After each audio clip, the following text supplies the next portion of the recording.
The EU is 27 beautiful countries. It's the third biggest single market in the world, with 500 million consumers with a huge appetite for quality and sustainable products.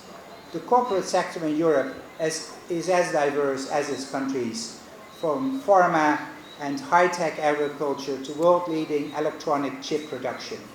We will soon launch the EU Guyana Business Chamber. The Chamber will focus on strengthening the ties between the Guyanese and European businesses, and it will facilitate European companies that are setting up or are active in Guyana, and it will support Guyanese corporates to navigate the European business landscape. We're seeing now the private sector in the EU becoming more active here in Guyana. And we want the local private sector also to become active in the EU, because there are tremendous opportunities in the UK and in the European Union for Guyanese and Guyanese product, for our local private sector. We have to also think beyond borders. The opportunities for organic food, the opportunities for tourism are now enormous.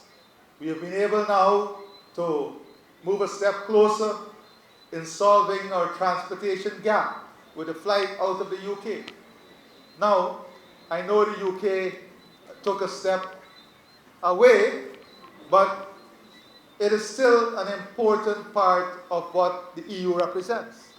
And we have that connectivity. So I will say to our local private sector that there is enormous opportunity for you to look beyond the borders and to find strategic partnership.